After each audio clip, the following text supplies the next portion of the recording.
বলা না বলার জগতে আপনাকে স্বাগত জানাই। সুকুমার রায়ের যজ্ঞী দাসের মামা, পাঠ সৌরভ হাওলাদার। তার আসল নামটি যজ্ঞ দাস। সে প্রথম যেদিন আমাদের ক্লাসে এসেছিল, পণ্ডিত মশাই তার নাম শুনেই এক ধমক দিলেন, যজ্ঞের আবার দাস কি? যজ্ঞেশ্বর বললে তবু না হয় বুঝি। ছেলেটি বলল, আজ্ঞে আমি তো নাম রাখিনি, নাম রেখেছেন খুড়ো মশাই।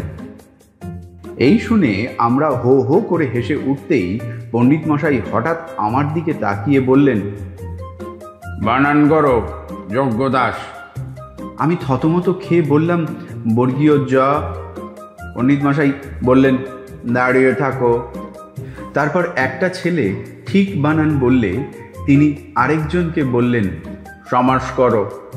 সে বেচারা ভয় পেয়ে বলল, যজ্ঞ ছিল দাস অর্থাৎ হলো যজ্ঞ দাস অর্থাৎ। পণ্ডিত মশাই বললেন, থাক থাক, আর বলতে হবে না। এমনি করে যজ্ঞী দাস আমাদের ক্লাসে ভর্তি হলো। দুদিন না যেতেই বোঝা গেল যজ্ঞী দাসের আর কোনো বিদ্যে থাকুক আর নাই থাকুক, আজগুবি গল্প বলবার ক্ষমতাটি খুব অসাধারণ। একদিন সে স্কুলে দেরি করে এসেছিল। কারণ জিজ্ঞাসা করাতে সে বলল, রাস্তায় আসতে 25টা কুকুর হাঁ হাঁ করে আমায় তেড়ে এসেছিল। আমি ছুটতে ছুটতে হাঁপাতে হাঁপাতে সেই কুণ্ডুদের বাড়ি পর্যন্ত চলে গেছিলাম। 25টা দূরের কথা, 10টা কুকুরও আমরা একসঙ্গে চোখে দেখিনি। কাজে এই কথাটা মাস্টার মশাইও বিশ্বাস করেননি। তিনি বললেন, এত মিছে কথা বলতে শিখলে কার কাছে? যজ্ঞী দাস বলল, আগে আমার মামার কাছে।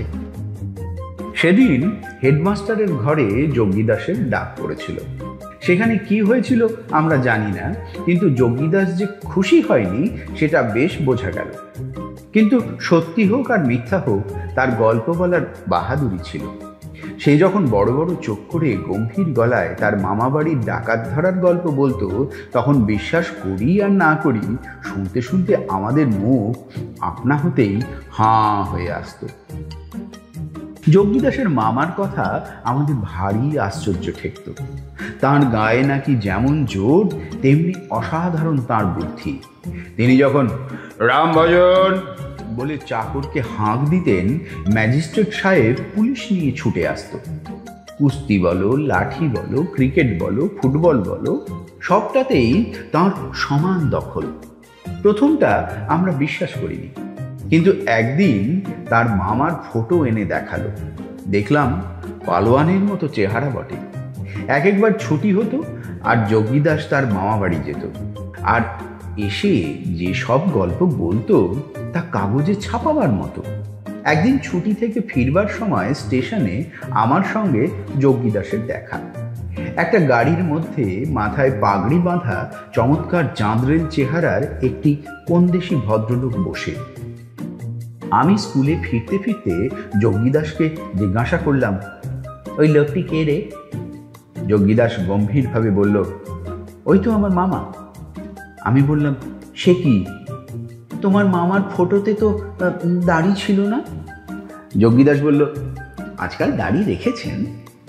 আমি বললাম, ফটোতে তো কালো দেখেছিলাম। যজ্ঞী দাস বলল, এবারে দার্জিলিং গিয়ে ফর্সা হয়ে এসেছেন। আমি স্কুলে গিয়ে গল্প করলাম, আজ না যজ্ঞী দাসের মামাকে দেখে এলুম। যজ্ঞী দাসও খুব বুক ফুলিয়ে মুখখানা গম্ভীর করে বলল, তোমরা তো ভাই আমার কথা বিশ্বাস করো না। আচ্ছা, না হয় মাঝে মাঝে দুটো একটা গল্প বলে থাকি, তা বলে কি আমার সবই গল্প? আমার জলজ্যান্ত মামাকে শুদ্ধ তোমরা উড়িয়ে দিতে চাও?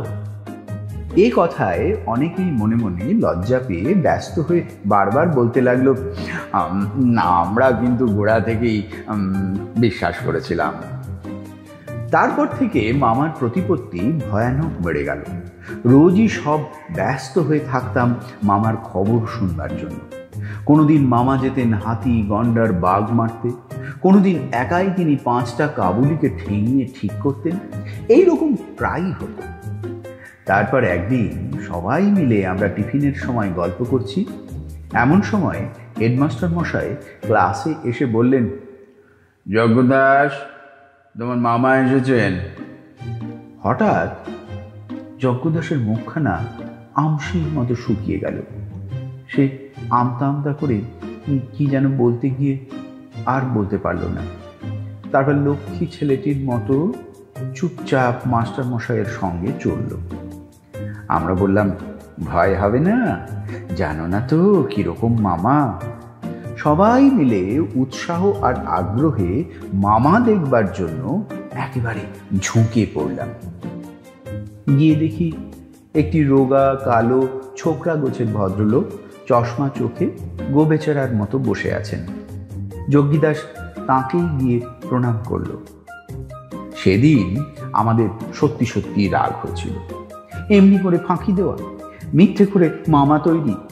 সেদিন আমাদের ধমকের চোটে যজ্ঞদাস কেঁদেই ফেলল। সে তখন স্বীকার করল যে ফটোটা কোনো এক পশ্চিমা পালোয়ানের, আর সেই ট্রেনের লোকটিকে সে চেনেই না। তারপর কোনো আজগুবি জিনিসের কথা বলতে হলেই আমরা বলতাম যজ্ঞদাসের মামার মতো। এতক্ষণ শুনলেন সুকুমার রায়ের যজ্ঞদাসের মামা, পাঠ সৌরভ হাওলাদার। বলা না বলার জগতে এমন নানা কাহিনীর হদিশ থাকছে। অনুগ্রহ করে চ্যানেলটি শেয়ার, লাইক এবং সাবস্ক্রাইব করুন।